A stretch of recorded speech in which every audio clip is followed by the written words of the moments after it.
All right. We're ready to talk about every day being Earth Day. Why isn't it already? Why do we even have to have this conversation? Okay, my name's Jim Gall. I'm an architect. For my sins, and I think the reason I'm up here is I started, well, the first Earth Day was in 1970 when I was in my final year of primary school, and I did environmental science starting in environmental studies starting in 1976 when the topics were hot. And since then we've had a series of Earth Days on different topics, and it's always another problem and another problem and another problem. But thankfully, Margaret Thatcher and Ronald Reagan came along and said, don't worry about that. So here we are. Okay, so we have three people, architects, who are actually in different ways, quite different ways with different focuses, have approached and are concerned about the sustainability and have approached this in different ways. And so we've got Paul Butterworth, who's for his sins, poor old Paul. He used to work with me a long time ago, but he's matured now. And he runs his small practice based in Alderley. He's done a lot of very, very nice houses, particularly on Stradbroke Island, and is recently into sort of mid-century, modern, and reusing existing materials and structures and so forth. Emma Healy in the middle there, who's got a great shirt on. Emma worked for a medium-sized practice, Red Dog Architects, for quite a while. She's always been concerned with the environment and sustainability. She's recently done some work with herself, their own practice, which she'll talk about, and currently is, which is a great advantage for a lot of people. It's a positive thing. Is she's working as a senior architect and development assessment at Moreton Shire Council. Regional Council? City of Moreton. Oh my God. Things have changed. And Andrew Noonan is, he's the star of the moment. He's the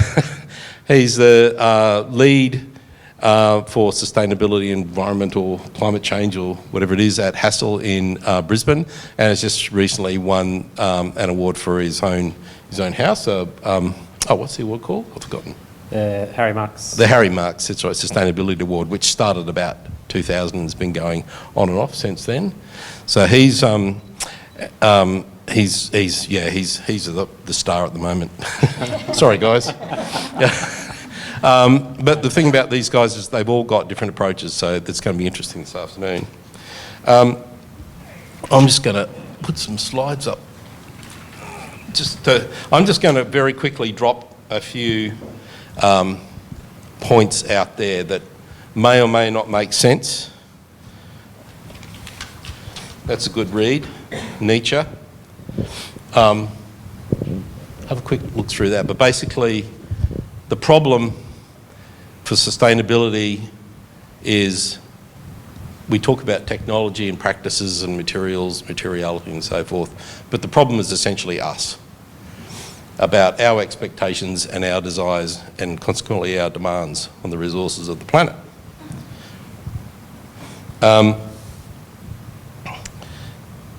So the problem's cultural. This is Ian Fairweather, artist, world-famous abstract impressionist artist.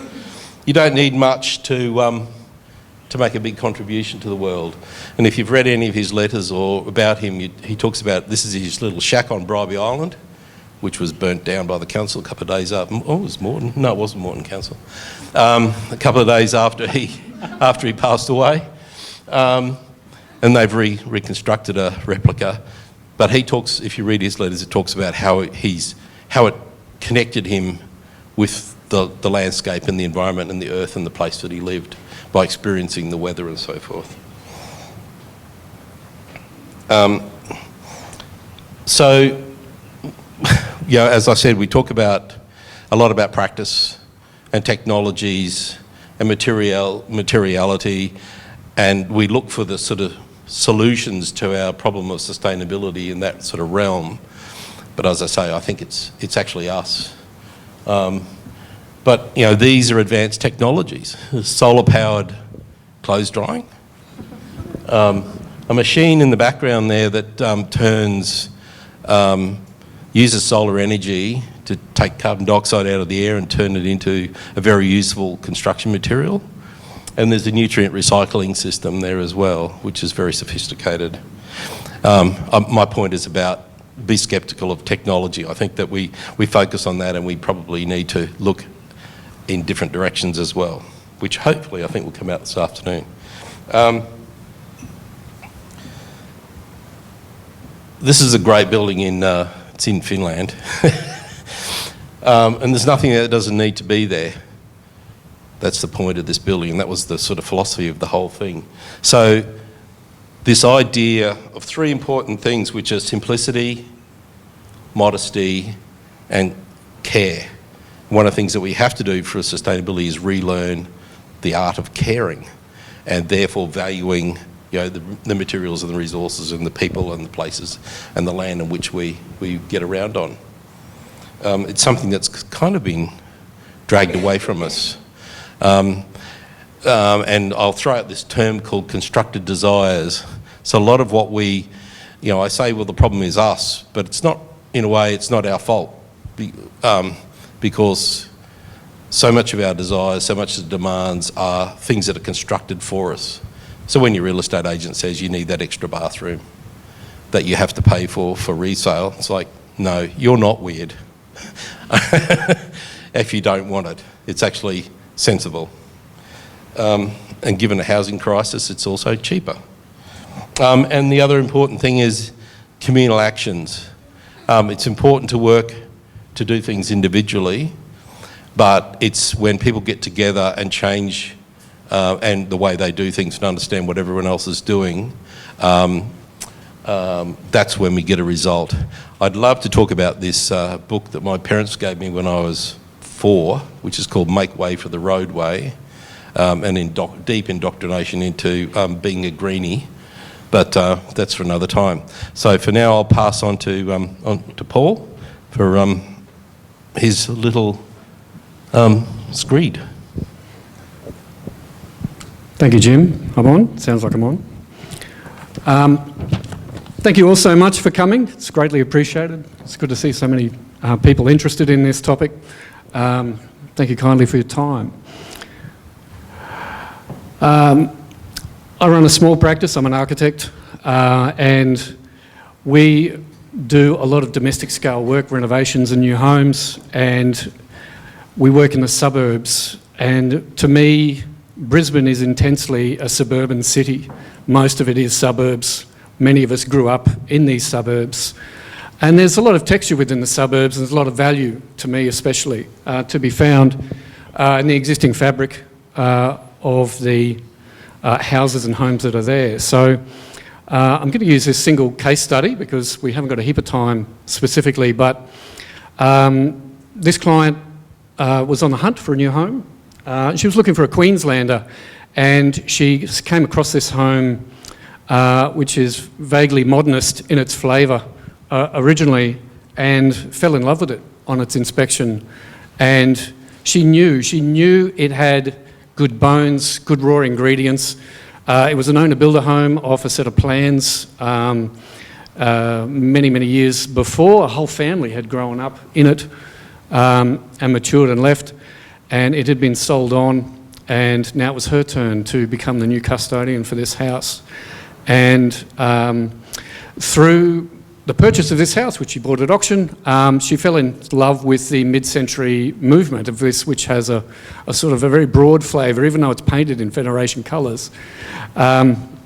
She went to Palm Springs. She sought out Brisbane modernism and its enthusiasts, and through those connections, she's got referrals to a number of skilled professionals who she contacted to try and do something with this house. And she managed to find me, which is nice, because I shared her vision. You know, We came and had a meeting in the house. We walked through and said, this is fantastic. It's a great spot. It's got great bones. There's so many good things happening here. However, it needed some work. So looking around the house, I mean, you know, the poor client, she had no idea where to even begin, how much it was going to cost, what to do with it to make it into the dream she had. But she knew it was fixable, she knew it was savable, and she knew it had value. These things are made by people, craftspeople, a long, long time ago, with their hands, with skills which are pretty rare these days, with materials that are also pretty rare but extremely valuable as well. And that has value to our suburbs as well. Our whole family was born and raised in this thing and had since moved on, but I know that when I drive around the suburbs with my family and things like that, I'd lived in many houses, mostly townhouses and flats, regrettably, of dubious value. There is value there. You can still drive past these places and connect to it, resonate. It draws up memories, good and bad. But it has significance in our suburbs. And look, that's meaningful to me, and it's meaningful to the people we work with. And we certainly like to work with other committed professionals and builders who also share those values. And I certainly applaud the citizens, if you like, of Brisbane who share this abhorrence for when a perfectly good structure is demolished and ends up in a skip. We know it's good. We know these things have value, and maybe not as an entirety, as a whole thing, but its components most certainly do. And we just need the time, the resources, the know-how to connect with others who know what they're doing, who know how to save these things and how to work with them.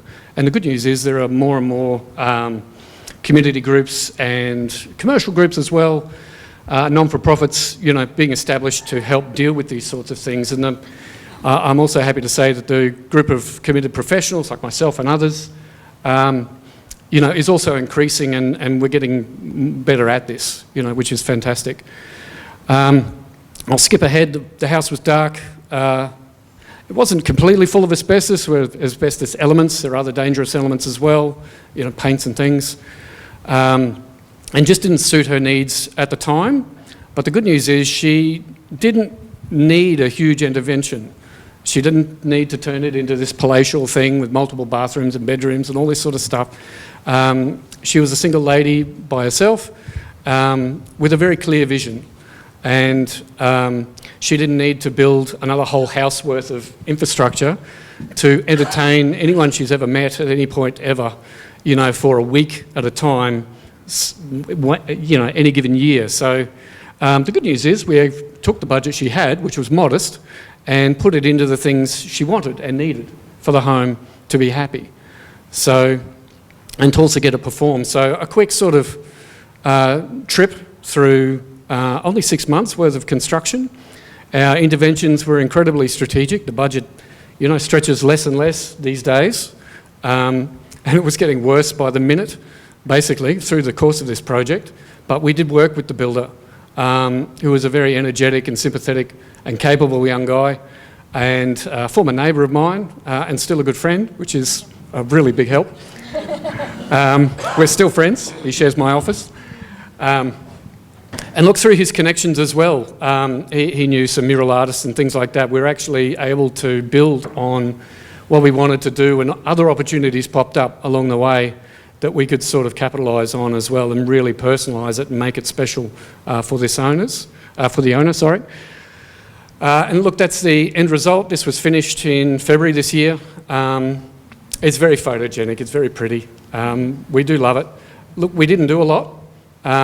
We put a new room on the front, a new dining room. We extended the balcony that was already there.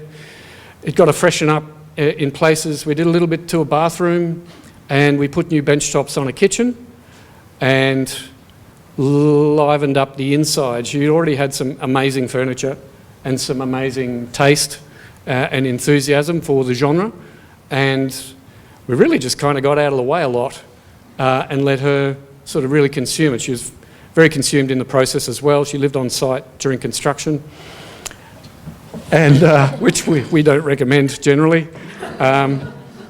But it certainly happens, and it's certainly more financially expedient to do that.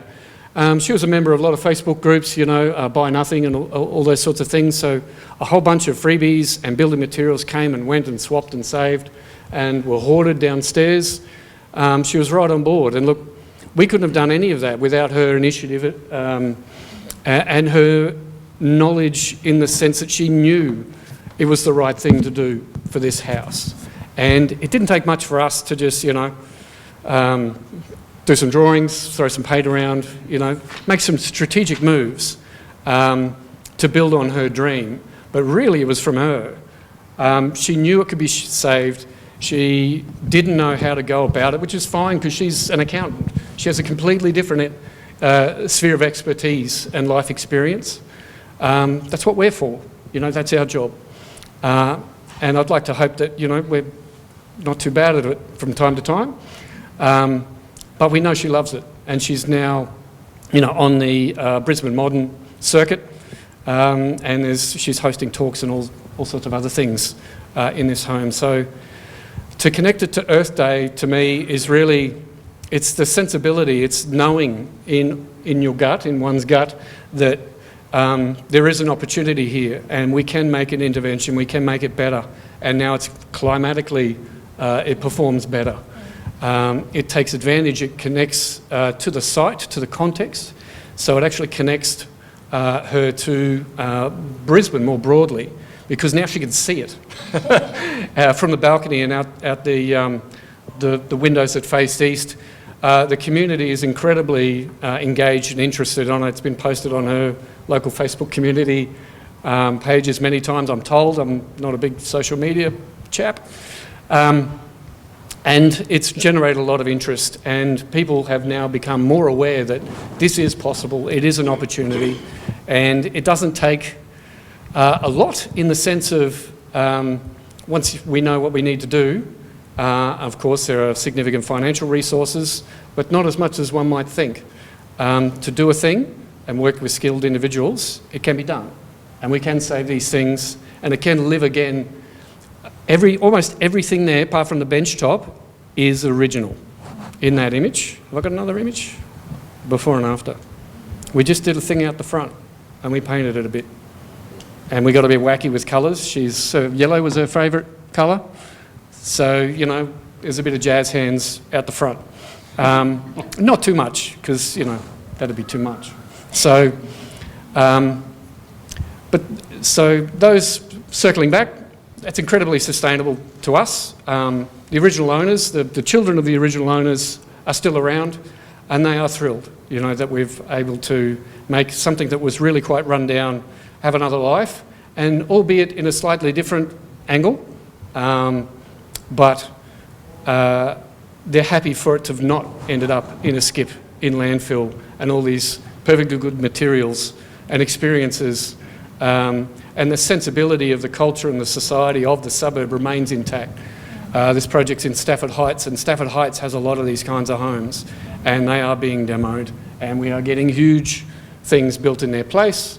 And look, I'd prefer not to see it, but it happens, and that's their choice. But we had one client on one occasion who chose something else. We're incredibly grateful to have walked the journey and walked the path with this client, Lisa. She's been great fun. So that's one example from us where we can do better and we can build on the opportunities that others have identified as architects. I'm going to hand over to Emma. Thank you kindly. You want this one? Yeah, so if I was going to sort of emphasise something that Paul touched on, it's that sustainability is place-based, and I guess harking on what Jim was saying, his scepticism of technology, I don't feel there is a single solution that suits every place and every site and every person. And we're here today on Turrbal Yuggera land with beautiful Maiwar River behind us, so super grateful to be where we are in this beautiful place. And my particular, I suppose, interest and position on sustainability, I'm really interested in the neighbourhood scale, and what can be achieved by communities when they work together. There's been, I guess maybe a few years ago, a bit of a cult of self-sufficiency, that we can go and homestead and do everything on our own, and it's not really realistic for most people.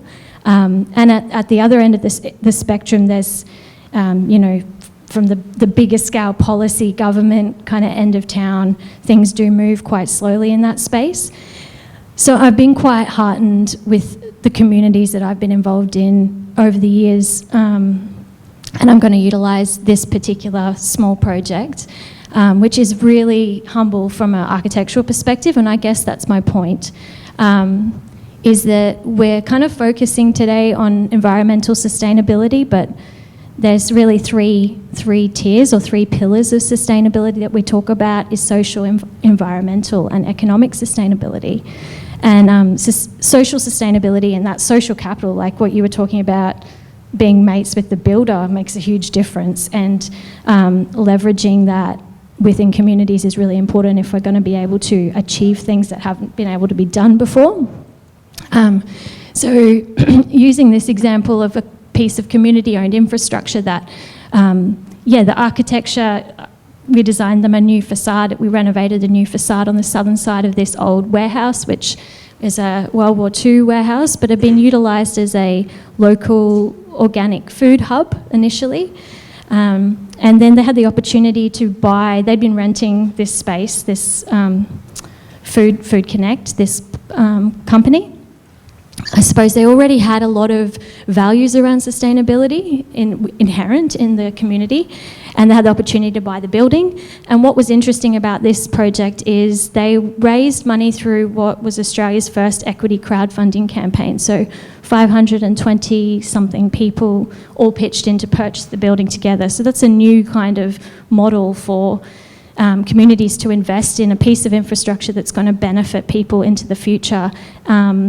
That was really interesting, and I think it presents a lot of hope for what we can do and what we can change when we work together. So everything from really sophisticated investors who are investing a lot of money into the building, right down to your minimum investor, which was like AKA me, put in $500, the minimum investment. But everyone, no matter how much they put in, has the same kind of say in how things progress. And then that can kind of steamroll, I guess, a little bit, or they ended up purchasing solar, so community-owned solar panels for the roof was purchased through a loan through a company called Energetic Communities. Local Power installed that. So again, it's sort of it's an interesting example, I suppose, of how we can start to leverage off what's already there. Look at our communities. All communities are different. I think that's a really important point. We all have different vulnerabilities and different skill sets and challenges. So looking at what makes us unique, what's the demographic, what's the physical context, and what are the skill sets in our communities. We saw that after the Lismore floods. When people are motivated around something important to them, communities can achieve an awful lot, and sometimes a lot more than what a government or big organisation could achieve. I guess that's my second point. Build upon what already exists. So in this instance, for this project, there was already that shared value around love of food, and specifically local food movement.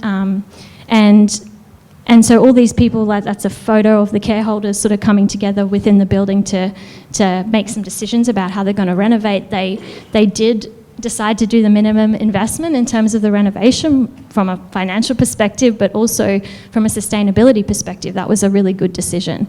And once you've got that, I guess, already got that social capital in place, it's a lot easier to achieve things that might be difficult if you were just in a standard kind of commercial arrangement, because people are invested. They're personally invested. They know the other people who are involved in the project.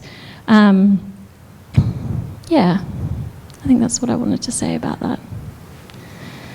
And I think something that we often are faced with, I think particularly in architectural practice, is that if you're going to do something sustainably, you're going to be making a compromise. And I don't feel that is actually the case. When you get really involved and embedded in these projects, that you get a lot extra out of it. And it won't be the same, but it will be different, but it won't be worse.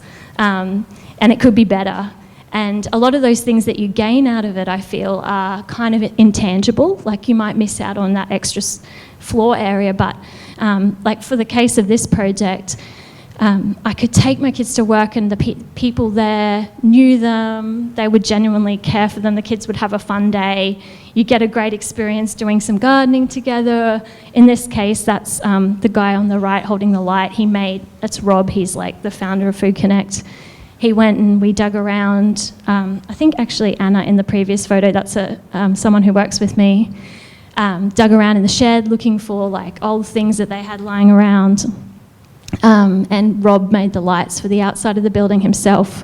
All the cladding was made out of old floorboards that came out of an older other part of the building that was being demolished. So really just using what they had on site, and that's actually just super fun. It doesn't have to be, and it made the building what it is. Like, as humble as it is, it would be a really boring renovation without those special aspects to it, I guess. Yeah, so I just wanted to sort of emphasise, I feel like sustainability doesn't have to be that kind of, you're missing out. It can actually be so much better. Yeah, I think it's me. Thanks.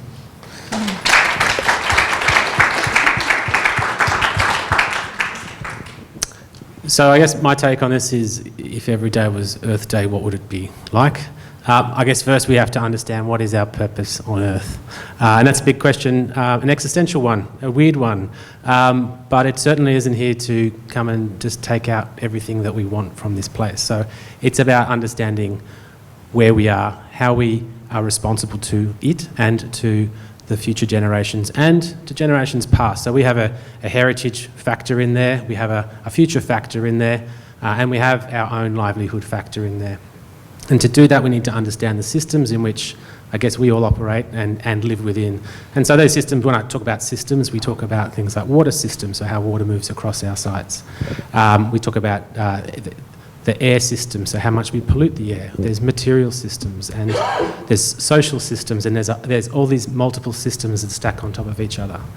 They have limits, and we can't stretch them too far, they'll break. And we've seen more and more recently what happens when we stretch our social systems to limits, and we have a greater and greater social disunity. There's less social cohesion now than there has been at any time in the history of measuring social cohesion. Interestingly, it peaked in 2000, right when we were all in the middle of COVID, because we got to know our neighbours and we relied on them. And so as social cohesion had been slowly dropping, it picked right up.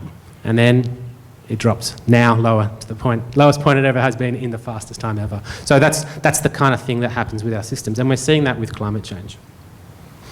So I guess I don't want to talk too much about the house that won the award, but I'm going to start there. So we bought this house on this side back in 2008. It was handed in an auction. Nobody wanted it. It was far worse than Paul's client's house. The floors weren't flat. Like, we had a 400 mil difference in stump height in one room, so that the floors are all falling. It had not much going for it. It's covered in asbestos out the front there. But we bought it. It's in the middle of the city, so we understood that the system that we wanted to live in the CBD, well, on the edge of the CBD, understanding that it is in a neighbourhood, understanding that the materials there, while they might look pretty poor, they just lacked love. And there is a lot of really good stuff in there that was able to be maintained. And that's the thing, like, we buy stuff, but we don't care for the stuff that we buy. And it's crazy to think that we are so happy to throw it out, right? And that might not be the stuff that we've bought directly, but stuff we've inherited through the purchase of property.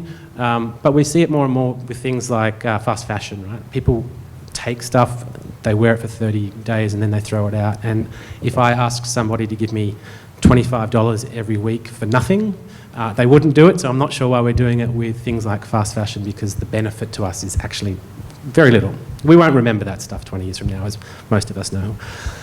So we bought this house.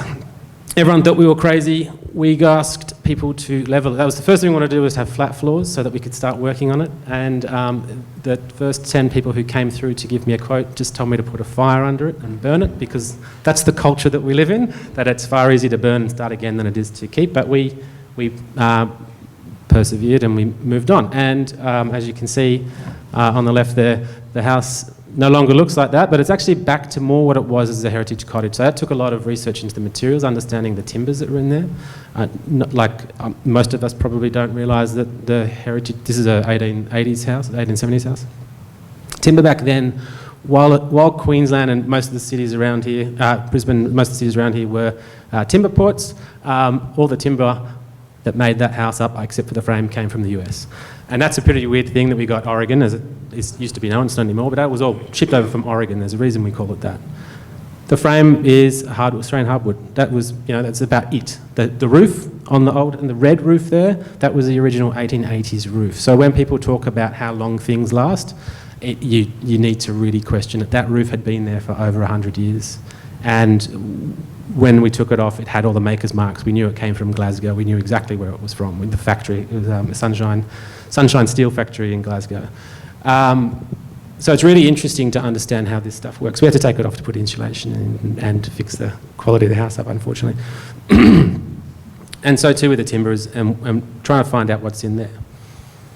So I guess I'll quickly talk about timbers too, because I'm constantly hearing people tell me that we need to make stuff out of concrete because timber won't last. That house has been there for 150 or 160 years, so I challenge that. Timber doesn't last, it just takes people to care for it, and if someone had burned it down, it would be gone. But that timber frame is still in that house, that Oregon boards are still in the house, and so we can do it. We just need to give it real life. We need to care enough for stuff that we have to give it more value. Value is not about money, it's about how much we care for it. So as you saw the outside, we had the veranda enclosed. Someone had done that, the previous owner, 2 times before us, because we went through and I tried to understand the history of the house and who was there. They had enclosed the veranda. They had 12 children living in a 75 square metre house. So that veranda became a sleep out probably for 8 of those 12 children. And to do that, they put that glass in. And unfortunately, all the timber on this part had rotted out because no one had care for it. So that you saw before, that was right on the gutter line. The gutter had rusted many years before we bought it. And so that water had tracked in and had started to rot out the frames. I knew I wanted to do something with that glass. So I painstakingly removed every piece of it from those windows. Those frames were rotten, like as I mentioned, so we couldn't salvage them. They had been very poorly painted, probably with a fence brush, and so there was paint marks all over it. So I stripped the paint back, made it incredibly clean, and got it ready to be reused in something I didn't know. And as we developed the house and designed the house to be the new part, we quickly came up and, when I say we, it's my wife and I, we came up with this idea that we wanted to put a window back in as like the DNA of what these cottages are. Every one of these old Queensland cottages has this coloured texture glass in it. It becomes a really important part of the history of that place. Now, because we're relifing that, it doesn't mean we can take that history, and so we wanted to reinstate it in a way that was meaningful to today. And so we, in the middle there, you can see, we made a new window there of what that could be, and it's sort of accidental, that it looks like almost like those DNA test strips. And so we refer to this window as the DNA of the house, right? Because that came from the house. And we were able to take a very simple material that has an incredibly high carbon footprint. Glass is like huge, right? It's one of the biggest.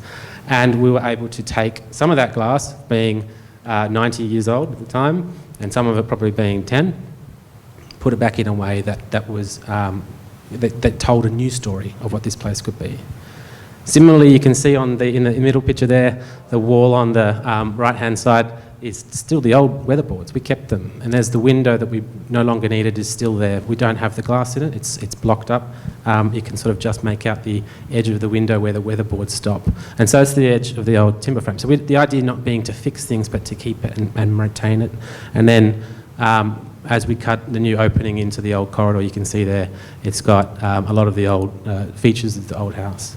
So the old Regency board walls. The colour itself was a colour that we found as we stripped the paint back on the original house when we first bought it. The old walls we stripped right back to the timber because it had 4 or 5, I guess, applications of cream and off-white, which really made the house probably feel a lot worse than what it probably was. And one of the early colours, the very first colours, was this navy blue colour. And that sort of was part of when we started looking who owned the house. The original owner was a prop maker for the original theatre in Brisbane. And so there was a lot of theatrical colours and a lot of moodiness in the original house. We got really lucky in that sense. There's a lot of teals, blues, greens. And so we're able to bring that into new life. And that then creates an opportunity to really jump across and say, there's a difference between the new and old, celebrate the two, but really be clear that this is a new house. Now, the history part of it aside, the driver of this whole house was to see how we could turn an existing timber cottage into a zero energy house that requires no heating or cooling. Now, the house had no heating or cooling before, but it was 5 degrees colder in winter than it was inside, and it was about 10 degrees hotter inside than it was outside in summer. So it was pretty bad. But what we have now is a house that today, most of you might have woken up this morning and thought it was pretty cold. It was 22 degrees and we have zero heating. In summer, the hottest it really gets is about 27 inside. So this house is designed in really simple passive ways. There's no technology in there doing that. There's no clever systems. It's just understanding the climate in which we live and understanding the place where we are. And so you can see here with clever designing of the windows and openings, we can control how much light comes in. We were able to, as part of this, you saw that there was a side garden in the house before. We made the house run east-west rather than north-south. Knowing that the sun's on the north, we can control the sunlight a lot more. We can enable it to come in winter, and we can stop it from coming in summer. It meant as well that on the west we blocked it all out. And so that western wall there behind the painting and the TV, there is it's a heavily built up wall of there's a bit of experimentation going in there, but it's really some very simple things. There's insulated thermal mass, so that's a brick wall with insulation on the outside rather than the brick wall on the outside, which does nothing for anyone. What this does is it becomes a thermal battery. So the brick itself, as everyone knows, if you go and touch the wall over there, it'll be cold. If you sit it in the sun for long enough, it'll be hot. And this works the same way. It controls the temperature in the house. So in summer, the wall's colder than the air, and it sucks the heat out of the air. And then at night time, it releases back as the air temperature cools, and we leave the windows above the doors open and let it vent out. In winter, it does the same thing. It holds the heat. The sunlight hits it, and it holds the heat and keeps the house warm. And so these are really simple and ancient technologies. And I guess, that's the really interesting part. The heritage of the house is far newer than the technology that we were using to make it suitable for the 21st century, which is to make it as low energy as possible. In fact, the house in the end it is running energy positive. We produce 30% more energy than we use, and we only have a 6.5 kilowatt system, which is the normal size system. And it's just through really understanding the place. Understanding the size of the house too. So while we could have gone to town, we have 3 children, which is a big family these days. Not big compared to some of the previous owners.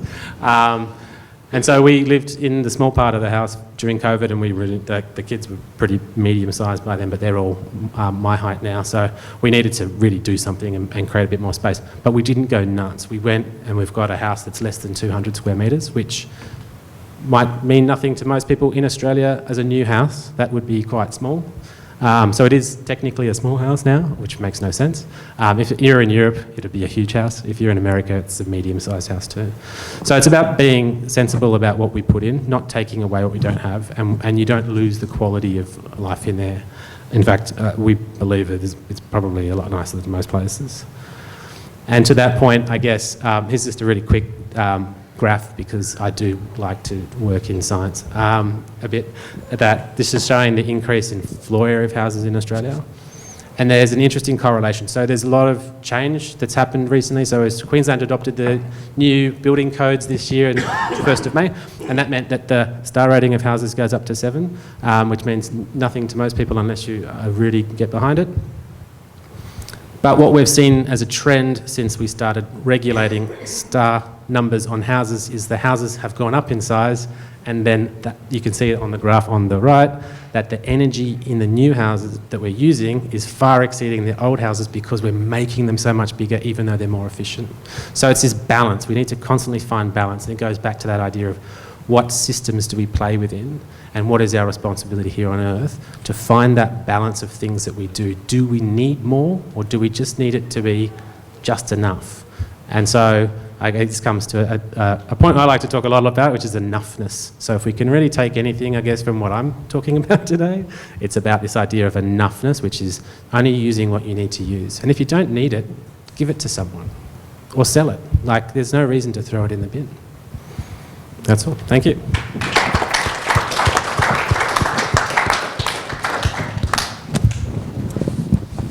All right, we've got 15 minutes or so for questions. And even if there's only one question, don't worry. Between these three people and me, we'll fill up the time. So, but questions, yes. Questions are really important because we want to, I think, it directs the conversation. It's a bit of a nerdy one for Andrew, but with the old cottage, what did you do in terms of insulating the existing cottage walls, which may have been single skin or something, were they? They weren't single skin. For some weird reason, we probably had the only cottage that had weatherboards on the front, under the veranda. That's the first time we'd seen it, and I think a lot of people thought we put them on. But to answer your question is we took the weatherboards off and fixed them, and we put the insulation in. We then put an airtight membrane on the building as well. So it's not simple. Again, the general approach would be just put new weatherboards on because it's cost neutral, but nobody wants to sit there and sand stuff back. And so it becomes, and we're in a very particular situation in Australia where labour is more expensive than materials. So it means that we have a really, really big problem with materials because it means we just throw them out. If materials cost 5 times more than labour, we would always be fixing things. And that's what tends to happen overseas. So to answer your question, it's about reuse. So we did take it apart and put it back together, which is like a nightmare. But it means that house can be there for another 100 years, right? So. Any other questions? Come on, you can do it. What I did.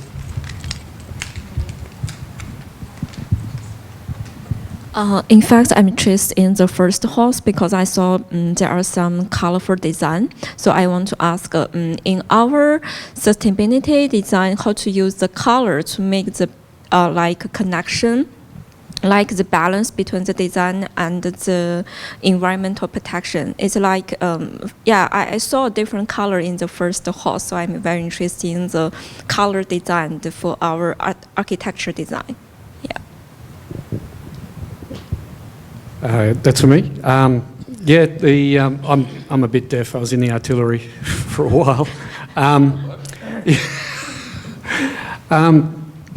The original colours of the house were the Federation colours, the cream, the red, and the British racing green. And it was fiercely incongruent with the period of the home. All the decisions that we make in renovating a house are all performance-based. It's all activity-based.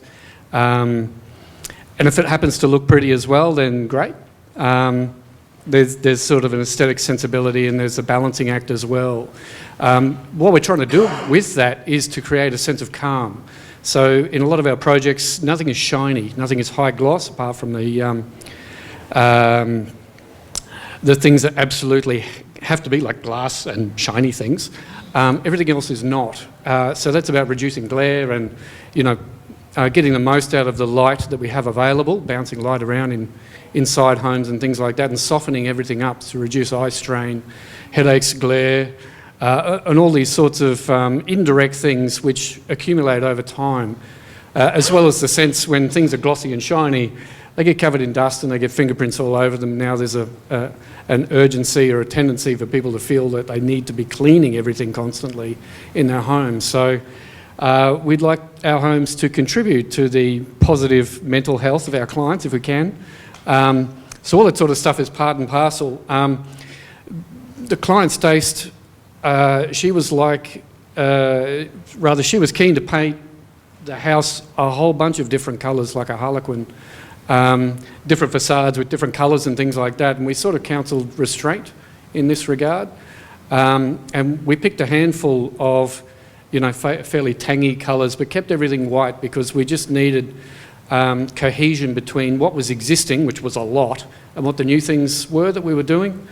And to bring those things together, it was texture and quality of light that was the primary driver for that. And then we used accent colours here and there to sort of bind the new and the old. We used those colours in the existing building as well that weren't in those images. There are many more images that you could see those things. In the mural was actually a gestalt of the Rose Seidler House mural, Harry Seidler's house for his mother in northern Sydney, which is very, very famous, and the Eldorado Hotel, which is now demolished from the Gold Coast down at Service Paradise. And the extremely skilled mural artist who, in his day job, paints silos in regional towns at a humongous scale. Dillab did his builder mate a solid and came and just sort of did a bit of a mongrel of both of those murals, and did a fantastic job. And it was almost like a community project in the sense that he did it for free, did it for kicks, because he thought it was fun and interesting, and absolutely a fantastic outcome for us. So the macro is we just needed the house to calm down and do the things with the light, but because she was such a fantastic outgoing personality, it needed some zing, it needed some fun. So we sort of sprinkled that around a little bit, and it's just paint. If it evolves over time, then great. I'm not particularly precious about the projects in that regard. Like, make it your home. You live there, not me, So we do work with our clients, and we run everything past everybody at every stage to make sure everything's going to be great. But ultimately, it's theirs. So Lisa's very happy. Thank you for sharing.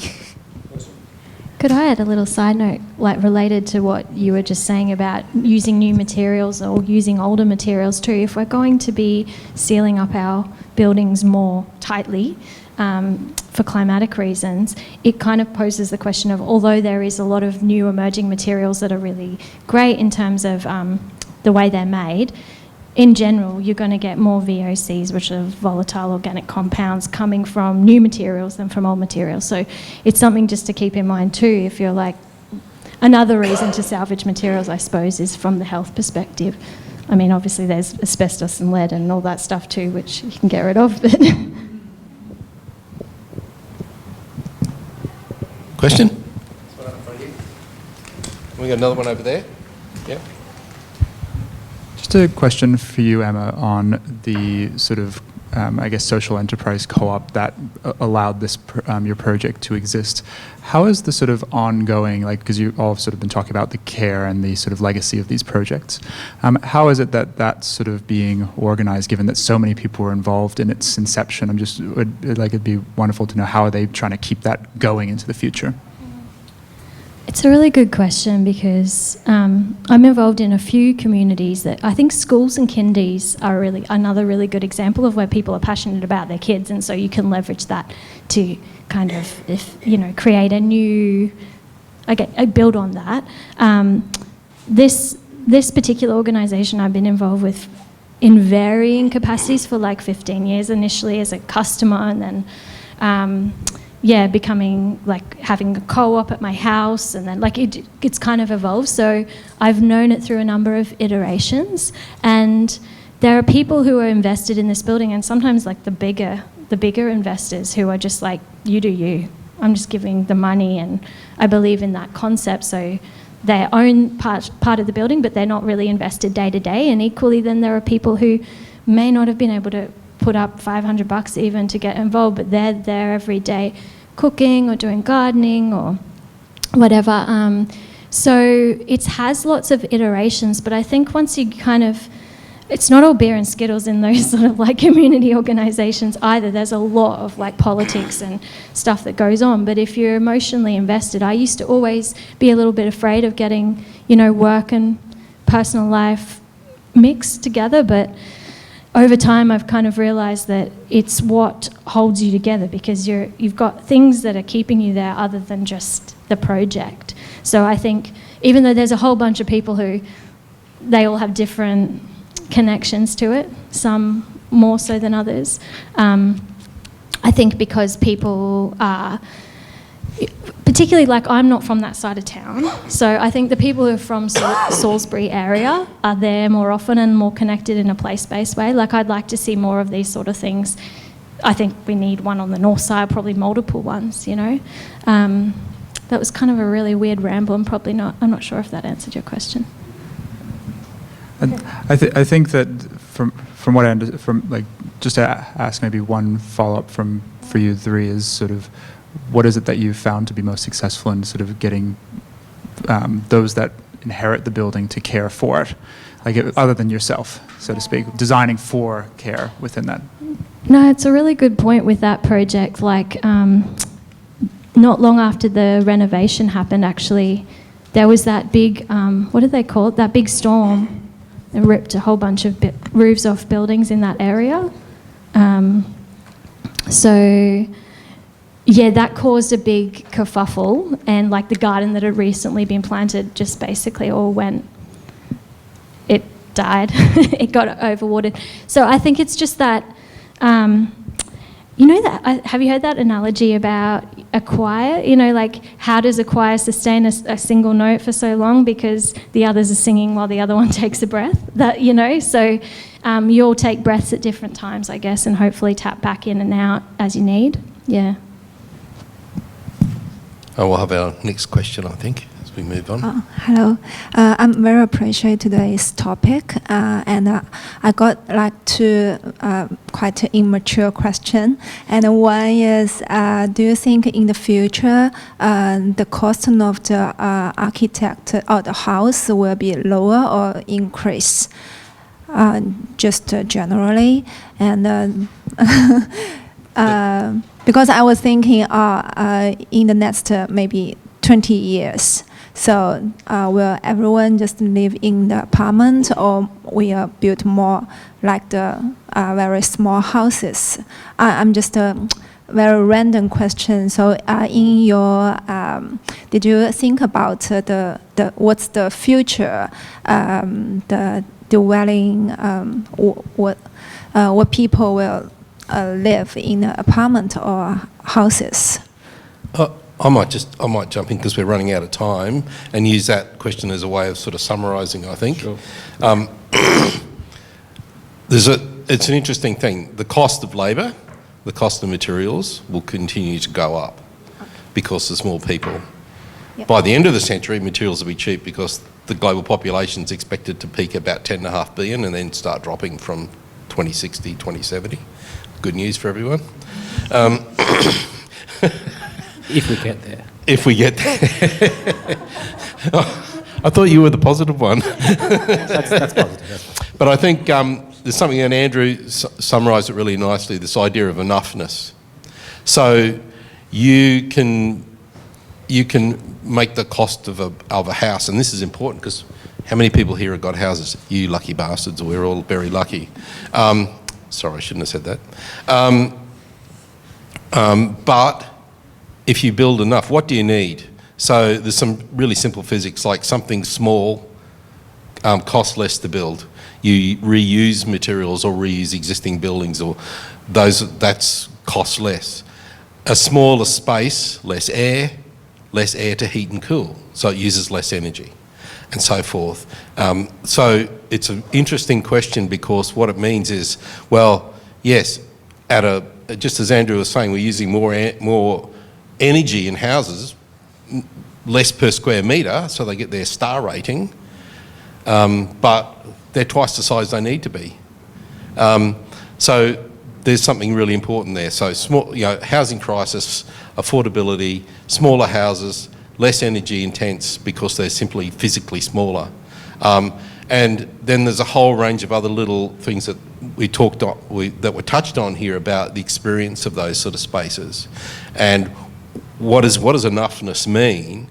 It means more than just physically enough. I always quote to people about, like, do you really want a floor of floorboards or carpet between you and the window and the view? Or do you want the window close to your bed? That means you can have a smaller bedroom. That will cost you less. Do you want that extra powder room or the extra ensuite that the real estate agent told you you want? This and this, your forever house, just do without it. You're not crazy. And I mentioned earlier on this idea of constructed desires, like sustainability, and from now, and in that context of a housing crisis, material shortage and labour shortages, we really need to think about, well, what is it that's actually going to make our lives better? What do we really need? And there's there's a really good quote, this book by a guy called Tyson Yunkaporta, which is called, you should all read it, it's brilliant. It's called Sand Talk, How Indigenous Knowledge Will Save the World. And as he said, cheeky, eh? But he talks about joy, but not joy as like fun and all that, but an accumulation of all the things you learn from being involved in doing things on your own house and engaged in the project, working with a team, as Paul's did. Like Emma talked about community, but really Paul's project was a development of a community around that project. So all this joy and understanding and knowledge, which then leads you to then, you understand materials, so then you value them, you know what it is. Oh my God, Australian hardwood, ironbark, lasts for 80 years in the ground, like it's the most durable and toughest timber in the world. And here we have it all around us.